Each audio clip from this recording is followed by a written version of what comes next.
You were the word at the beginning. One with God the Lord Most High.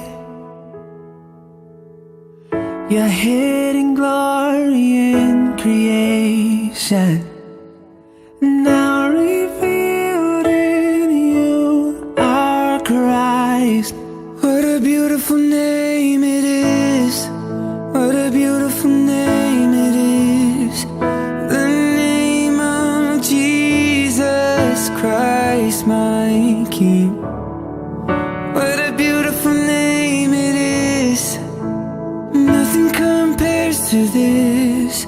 What a beautiful name it is. The name of Jesus, Jesus. You make the darkness tremble. Jesus, Jesus. You silence fear. Jesus, Jesus. You make the darkness tremble. Jesus, Jesus. What a wonderful name it is. What a wonderful name it is. The name of Jesus Christ, my King. What a wonderful name it is. Nothing compares to this. What a wonderful name it is. The name of Jesus. Your name is the light that the shadows can't deny. Your name cannot be overcome. You have no rival. You have no equal. Now and forever, God, you reign. Yours is the kingdom. Yours is the glory.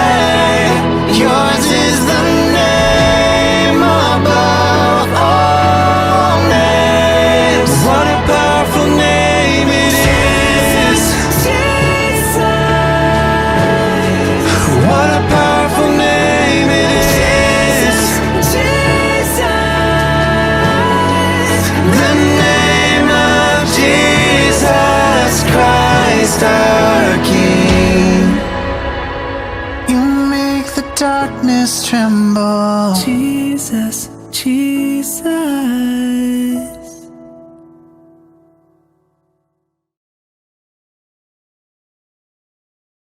Bersamamu dengan Tuhan, kami melangkah dengan iman kami. Kesetiaan-Mu Tuhan membuat kami yakin bahwa kasih-Mu tidak pernah meragukan dalam kehidupan kami. Terima kasih Tuhan, terima kasih Bapa.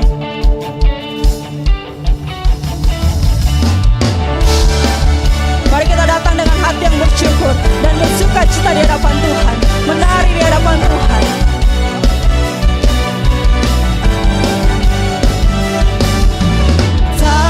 Pernah ku ragu akan kesetiaan-Mu. Kau pegang hidupku.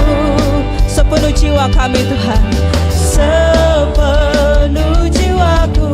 Ku yakin dan percaya Kau tuntun langkahku.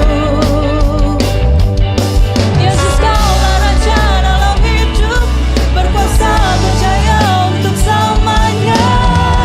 Hanya Kau Tuhan, sumber kekuatan, kuasa-Mu bersyukur.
Kami bersyukur Tuhan Yesus untuk kebaikan dalam kehidupan kami. Kami bersyukur Tuhan Yesus Engkau ada di tengah-tengah kehidupan kami. Saat ini Tuhan, kami akan memulai ibadah kami Tuhan. Kiranya Engkau memberkati setiap kami Bapa. Berkati umat-Mu Tuhan dimanapun mereka berada. Kami percaya Tuhan urapan yang sama mengalir di tengah-tengah kehidupan sidang jemaat-Mu.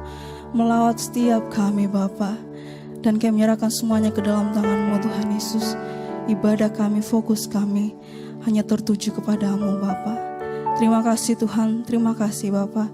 Indoa ucapan syukur kami alaskan di dalam satu nama, yaitu Yesus Kristus Tuhan kami hidup. Haleluya, amin.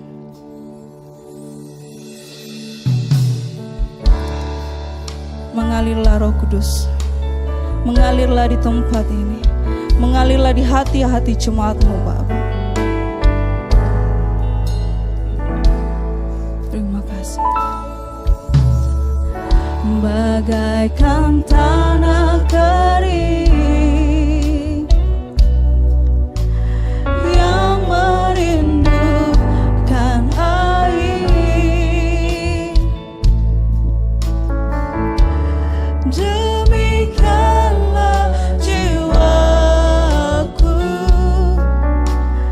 haus akan Engkau. Kami rindu selalu Tuhan. Ku rindu selalu hadir-Mu di hidupku,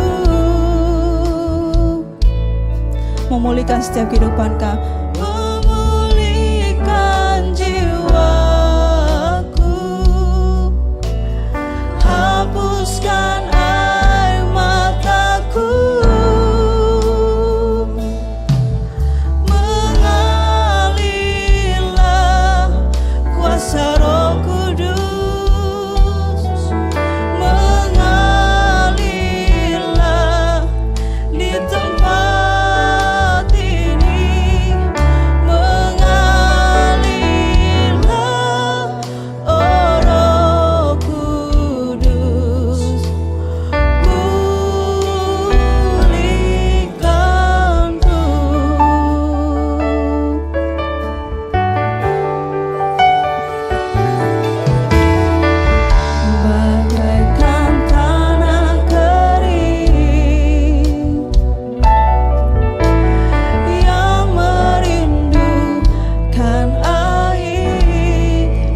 Jiwa kami Tuhan, demikianlah jiwaku haus akan Engkau. Kami rindukan, ku rindu selalu hadir-Mu di hidupku, memulihkan setiap kehidupan kami Tuhan, memulihkan jiwaku, hapuskan air mataku, mengalirlah kuasa Roh Kudus, mengalirlah di tempat ini.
kami rindukan Roh Kudus mengalir di tengah-tengah kehidupan kami.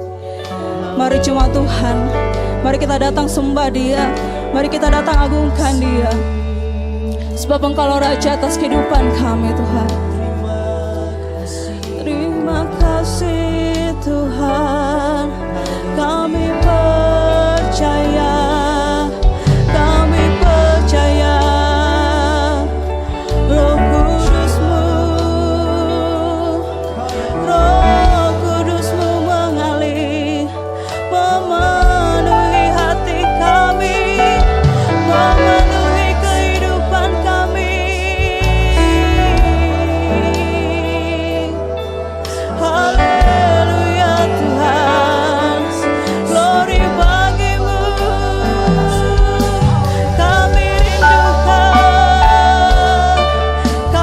rindukan jamahan Roh-Mu, kuasa-Mu mengalir. Kami sembah, kami tinggikan nama-Mu.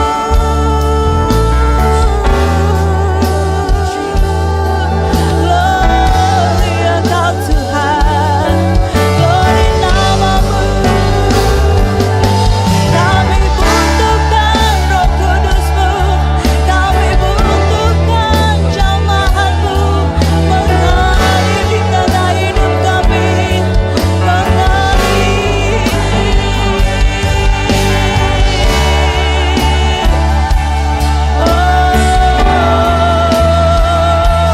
Mari jemaat Tuhan, mari kita datang sembah Dia, mari kita datang memuji dan mengagungkan Dia. Biarkan Roh Kudus yang mengajar di tengah-tengah kehidupan kita, biarkan Roh Kudus yang mengurapi setiap kehidupan kita. Haleluya, haleluya.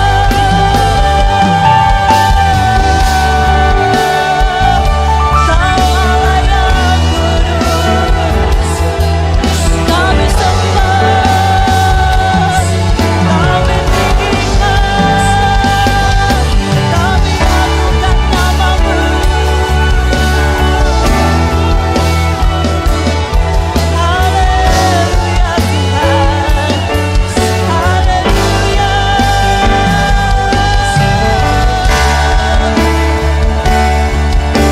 Kami sembah Engkau, sembah Kudus,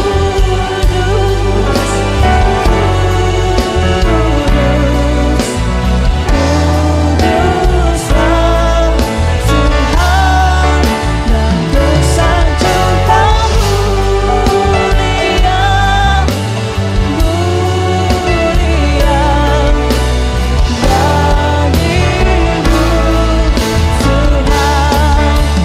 Ku sembah Kudus,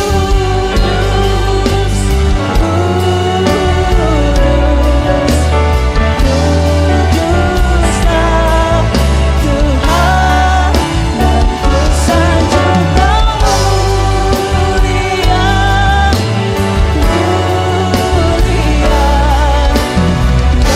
bagimu Tuhan. Mari jemaat Tuhan, mari kita mengangkat tangan kita kepada Dia.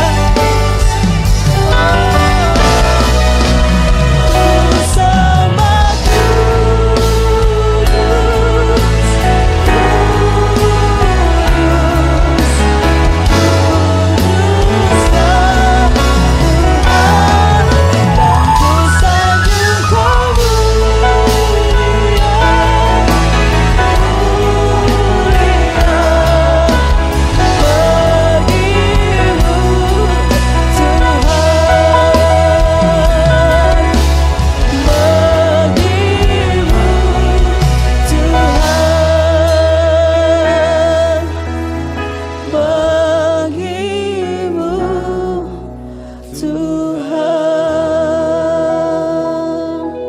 Terima kasih Tuhan, terima kasih.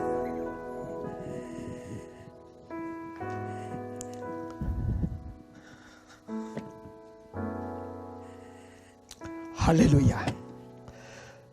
Terpujilah nama-Mu dari kekal sampai selama-lamanya.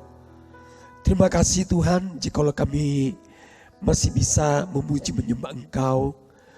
Terlebih juga Tuhan, kami bisa mendengarkan firman-Mu. Kami percaya bahwa firman-Mu ya dan amin. Urapi hamba-Mu, Kau menyatakan isi hati-Mu di tempat ini, sehingga umat-Mu makin bertumbuh, makin dewasa, makin radikal di dalam Engkau. Sekali lagi kami mengusir segala kuasa kegelapan, segala roh jahat, roh naga, roh ngantuk, kekerasan hati yang menghalangi firman-Mu masuk dalam hati kami. Kami mau usir di dalam nama Tuhan Yesus. Engkau keluar dari tempat ini, keluar dari pemberitaan firman-Mu. Kami percaya saat ini kuasa Roh Kudus-Mu menguasai seluruh acara ini dari awal hingga berakhirnya. Kami mau sambut firman-Mu hanya di dalam nama Tuhan Yesus Kristus. Haleluya. Amin. Puji Tuhan. Selamat pagi Jemaat Petra Patimura 33 Palu. Pada pagi hari ini saya ingin membawa firman tentang apakah dosa itu. Banyak orang Kristen masih bertanya-tanya tentang apakah itu dosa. Pada pagi hari ini saya ingin membaca ayat firman Tuhan di dalam 1 Yohanes pasal 3 ayat 4. 1 Yohanes pasal 3 mulai ayat keempat. Setiap orang yang berbuat dosa melanggar juga hukum Allah, sebab dosa ialah pelanggaran hukum Allah. Ya, firman Tuhan jelas berkata bahwa dosa itu adalah melanggar hukum Allah. Nah,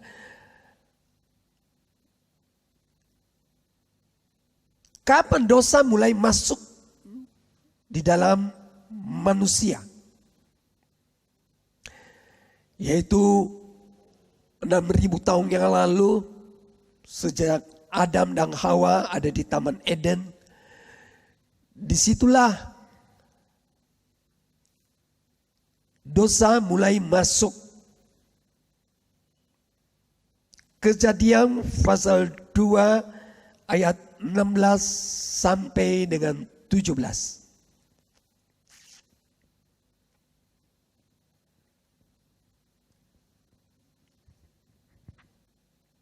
Kejadian pasal 2 mulai ayat 16.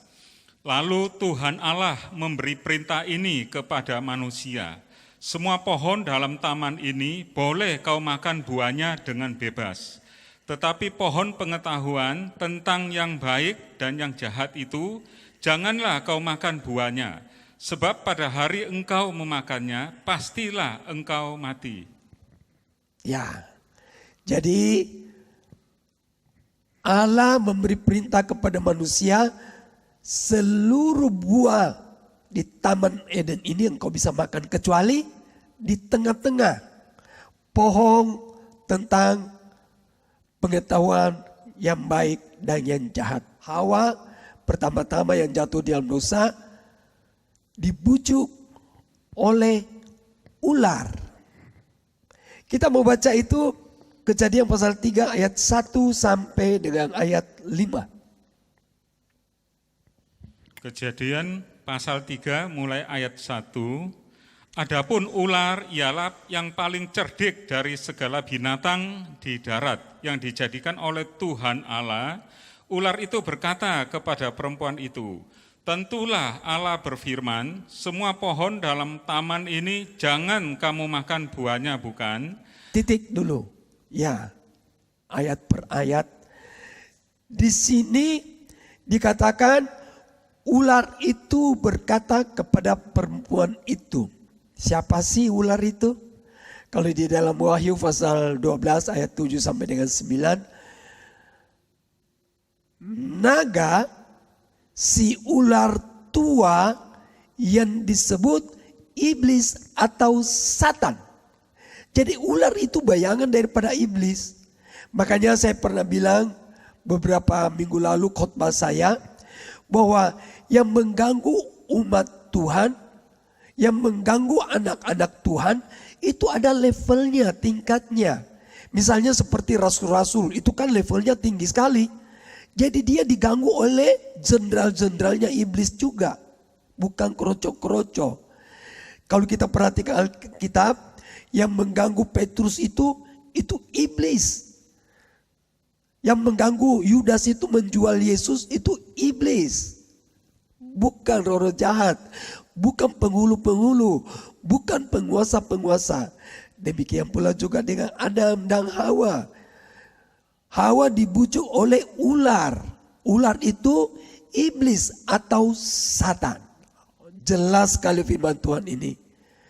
Makanya saya bersyukur firman Tuhan ini membuka semua rahasia kerajaan gelap. Nah, setelah Adam dan Hawa jatuh di dalam dosa, apa yang terjadi? Kita mau baca Kejadian pasal 2 ayat 8. Kejadian 2 ayat 8, selanjutnya Tuhan Allah membuat taman di Eden di sebelah timur. Disitulah ditempatkannya manusia yang dibentuknya itu. Nah, kalau kita lihat di tabernakel, saya tidak bisa sempat tunjukkan karena katanya terlalu jauh dari layar. Nah itu tabernakel itu dibikin itu sebelah timur. Nah, kalau Taman Eden di sebelah timur, pintunya sebelah timur. Jadi kalau kita keluar dari tabernakel, kita ke sebelah timur, kita menjauh daripada tabernakel. Saya ulang lagi, dengan kata lain, bahwa setiap orang yang pergi ke sebelah timur itu menjauh daripada Allah. Perhatikan baik-baik firman Tuhan ini. Makanya saya kasih beberapa bukti bahwa orang kalau ke sebelah timur itu menjauh daripada Allah. Kejadian pasal 4 ayat 14. Waktu Kain jatuh di dalam dosa, Tuhan Allah menghalau Kain. Silakan. Kejadian 4 ayat 14. Engkau menghalau aku sekarang dari tanah ini, dan aku akan tersembunyi dari hadapanmu seorang pelarian dan pengembara di bumi. Maka barang siapa yang akan bertemu dengan aku, tentulah akan membunuh aku. Nah, di sini cerita waktu Kain membunuh Habel, dia dihalau oleh Allah, diusir oleh Allah. Kemana dia? Ayat 16, silakan dibaca. Ayat 16, lalu Kain pergi dari hadapan Tuhan dan ia menetap di tanah Nod di sebelah timur Eden. Nah, orang kalau ke timur itu menjauh daripada tabernakel. Dengan kata lain, tabernakel itu kan ada tabut hadirat Allah. Jadi kalau kita menuju ke timur, kita menjauh dari Allah. Oleh sebab itu, saudaraku yang dikasihi Tuhan, makanya saya ingat dulu waktu kami masih menyembah berhala, orang tua saya, papa mama sering bilang kepada saya, Freddy kalau beli rumah harus menghadap timur. Begitu kan? Bahwa kalau beli rumah, apalagi ruko, harus menghadap ke timur. Kenapa? Saya tanya, kenapa mama? Dia bilang, karena menghadap timur itu rezeki datang. Hokilai. Kenapa? Saya tanya. Dia bilang, karena matahari terbit di sebelah timur. Makanya kalau kita punya rumah menghadap timur, cahayanya masuk. Rezeki masuk. Apa betul? Makanya saya bilang, adat istiadat itu membalik itu firman Tuhan. Firman Tuhan bilang kalau pergi ke timur, itu menjauh dari hadirat Allah. Nah, adat istiadat bilang beli rumah menghadap ke timur. Kalau ke timur, kalau kita keluar kan tambah ke timur. Tambah jauh dari hadirat Allah. Inilah yang saya sering bilang, kalau kita kembali firman Tuhan, semua perbuatan iblis itu terbuka dan nyata. Oleh sebab itu, menurut firman Tuhan itu kalau ke timur itu dapat apa? Nah, pertama Lot, dia ke timur, dapat apa? Sodom dan Gomora. Baca ayat firman Tuhan. Ada lagi yang lebih dahsyat, ke timur lagi, dapat apa? Wah, ini kalau saya bahas kaget saudara. Kejadian pasal 11 ayat 1 dan 2. Kejadian pasal 11 ayat 1. Adapun seluruh bumi satu bahasanya dan satu logatnya. Maka berangkatlah mereka ke sebelah timur dan menjumpai tanah datar di tanah Sinear. Lalu menetaplah mereka di sana. Ya, sebelah timur, mereka ke timur. Dapat apa? Menara Babel. Saudara tahu menara Babel? Itu menara yang tertinggi, itu melambangkan kesombongan. Makanya kalau kita lebih jauh dari Allah, kita ke timur, kita menjadi sombong. Makanya Tuhan buang. Hati-hati saudara. Makanya saya bersyukur firman Tuhan ini bisa membuka rahasia firman Tuhan. Lot, Kejadian pasal 13 ayat 11. Silakan dibaca. Kejadian 13 ayat 11. Ya. Sebab itu Lot memilih baginya seluruh lembah Yordan itu. Lalu ia berangkat ke sebelah timur dan mereka berpisah. Lot ke timur. Jauh dari Allah. Berpisah dengan Abraham. Dapat apa? Sodom dan Gomora. Dapat kenikmatan dunia. Makanya ini Alkitab kalau kita baca ini betul-betul membuka pekerjaan daripada iblis, kerajaan gelap itu. Nah, sekarang pertanyaan saya, waktu saya ke Palu, ada beberapa jemaat bertanya kepada saya, Bapak Pendeta, anak kecil itu misalnya umur 2 bulan, 3 bulan, kalau mati masuk di mana? Katanya masuk di sorga. Hah? Saya bilang, apa betul? Dia bilang, iya, karena anak-anak kan belum tahu berbuat jahat. Anak kecil belum tahu berbohong, ngomong saja belum tahu. Pasti tidak ada dosa, masuk di sorga. Apa betul saudara? Tetapi waktu saya selidiki firman Tuhan, tidak betul. Anak kecil umur berapa bulan pun juga kalau mati, masuk mana? Neraka. Kalau bilang tidak berbuat dosa, memang anak-anak dari kecil tidak pernah berbuat dosa, tidak pernah berbohong. Tetapi saudara tahu firman Tuhan bilang apa? Roma pasal 5 ayat 12. Roma pasal 5 ayat 12. Ya. Sebab itu sama seperti dosa telah masuk ke dalam dunia oleh satu orang. Dan oleh dosa itu juga maut. Demikianlah maut itu telah menjalar kepada semua orang. Karena semua orang telah berbuat dosa.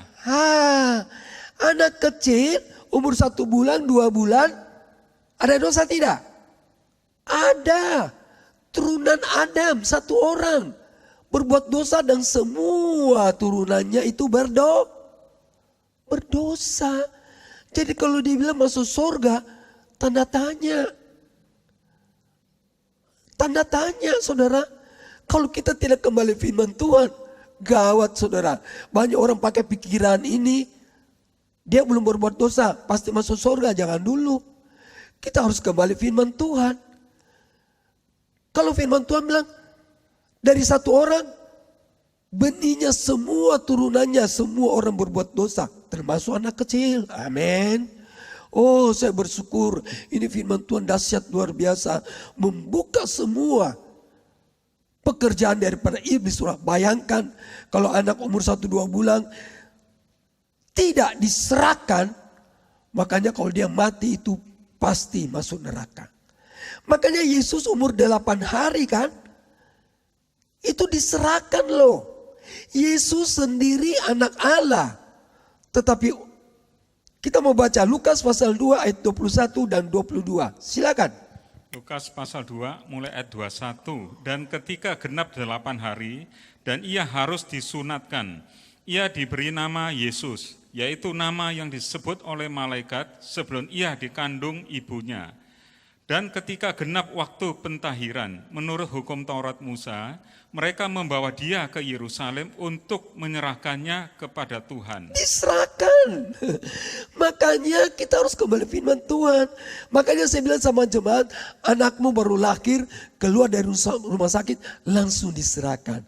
Kalau sudah ada apa-apa, dia pasti pulang ke surga. Amin. Aduh, saya bersyukur ini Tuhan buka tentang rahasia firman Tuhan tentang dosa-dosa. Banyak orang Kristen masih belum tahu. Puji Tuhan, saya dikasih hikmat sama Tuhan untuk membuka. Nah, ada yang mengatakan, Bapak Pendeta, ada yang dosa kecil, ada yang dosa besar. Makanya beda dong, dosa kecil dengan dosa besar. Apa beda? Sama. Dosa adalah dosa.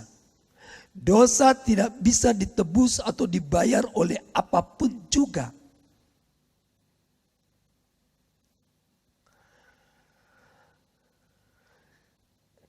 Hanya satu. Kenapa? Karena dosa itu adalah melanggar hukum-hukum Allah.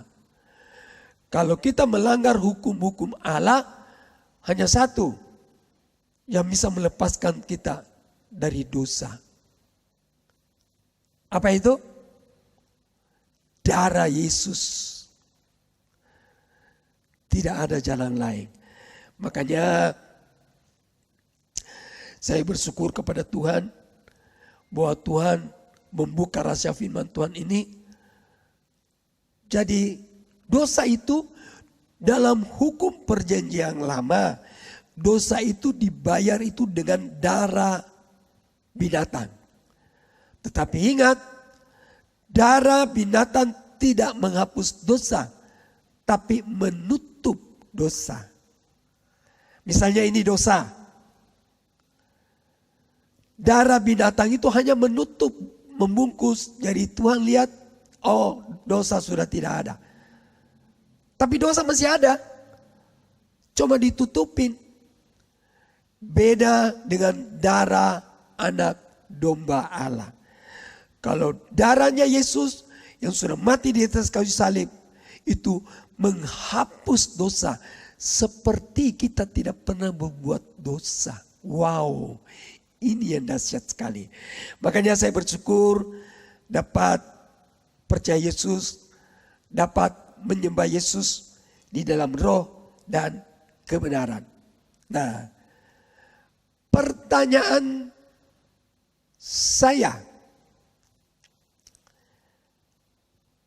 ada yang bilang, Om, dosa itu maut.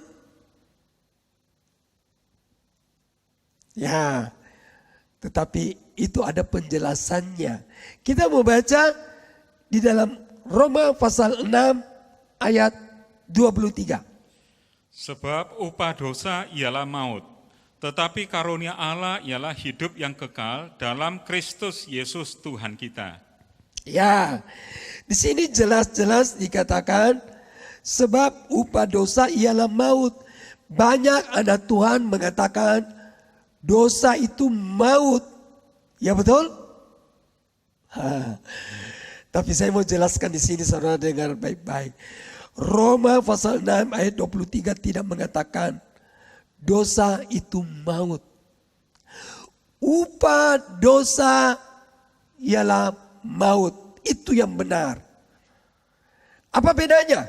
Upah dosa dengan dosa. Beda jauh banget. Kalau upah itu ada waktunya. Saya beri upah kepada Erik. Apa artinya? Apa artinya Erik? Berarti 1 bulan kerja atau kalau di dalam Alkitab itu 1 hari kerja kan? Ada time limitnya. Betul? Makanya upah itu ada waktunya. Upah maut adalah dosa.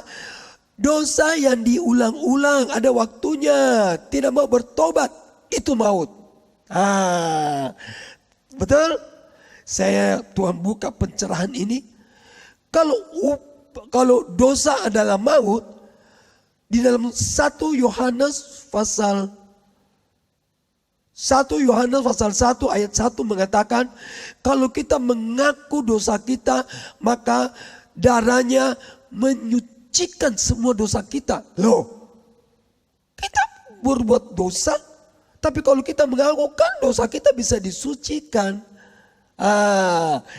Jadi upah dosa adalah maut, itu yang benar. Dosa berulang-ulang dan ada batasnya. Makanya Yesus itu panjang sabar, bukan maha sabar. Kalau maha sabar, kita buat dosa aja, kan dia maha sabar. Makanya dengar firman Tuhan baik-baik. Yesus itu panjang sabar. Kalau panjang itu ada batasnya loh. Kalau maha sabar tidak ada batasnya. Kita membaca itu ayat yang paling terakhir. Yakobus pasal 1 ayat 15. Silakan. Dan saya akhiri firman Tuhan ini. Yakobus 1 ayat ke-15. Dan apabila keinginan itu telah dibuahi, ia melahirkan dosa. Dan apabila dosa itu sudah matang, ia melahirkan maut. Nah, dosa ini bermacam-macam. Kalau sudah matang, saya punya pastori ada pohon mangga. Kapan buah itu matang? Perlu waktu 1 bulan. Dari buah sudah besar untuk matang 1 bulan. Itu ada masa. Makanya upah dosa adalah maut. Bukan dosa itu maut. Amin. Kalau kita berbuat dosa, kita mengaku dosa. Masa Tuhan tidak ampuni? Jadi kita menjelaskan firman Tuhan ini sesuai dengan apa Tuhan punya mau. Bukan kita punya mau. Kalau dosa adalah maut, repot kita orang. Kita orang pasti berbuat dosa. Siapa di sini tidak pernah berbuat dosa? Tolong angkat tangan. Oh, kalau di rumah saya tidak bisa lihat. Ya toh? Kita pasti semua berbuat dosa. Dosa yang kecil saja. Bohong. Pernah bohong? Pernah. Bohong apa? Curi kuenya orang tua. Orang tua tanya. Tidak. Itu. Itu dosa. Dosa kecil dan dosa besar sama. Kenapa sama? Melanggar hukum Allah. Namanya melanggar hukum Allah itu tidak ada tawar-menawar. Oke? Terima kasih Tuhan Yesus. Saya sudah jelaskan firman Tuhan ini. Saya harap firman Tuhan ini bisa masuk dalam hati umat Petra Palu, Patimura 33. Supaya menjadi kekuatan. Jadi jangan takut. Dosa itu Tuhan itu panjang sabar. Mengaku. Tuhan aku sudah berbohong. Tuhan aku sudah mencuri. Tuhan, aku sudah menghakimi. Minta ampun sama Tuhan. Hari ini anugerah Tuhan turun. Kita mau menyanyi sebuah lagu. Ya, kita menyembah Dia. Terima kasih Tuhan. Engkau dahsyat luar biasa. Bukan dengan barang fana. Terima kasih Tuhan. Kau membayar dosaku.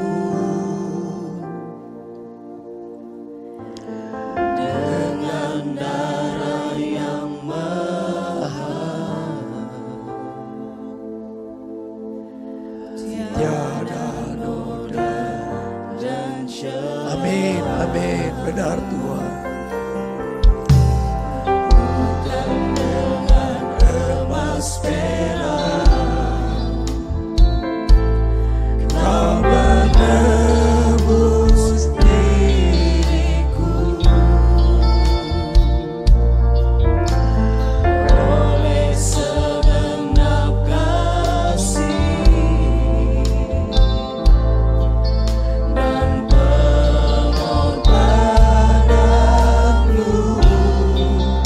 Ku rela mati dan tinggalkan cara hidupku yang lama. Semuanya sia-sia dan tak berarti lagi. Hidup ini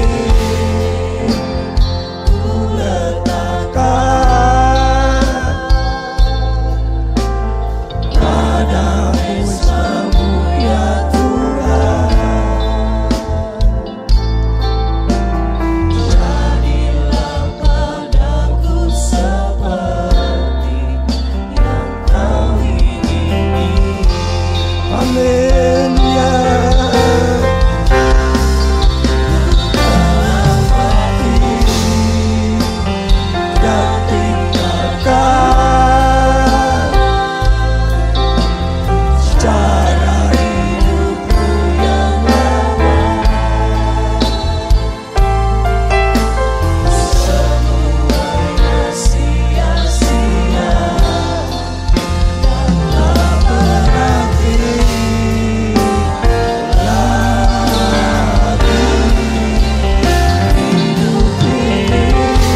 Yes. Kira papa sikira da sikira da sikira. Amin. Amin. Amin.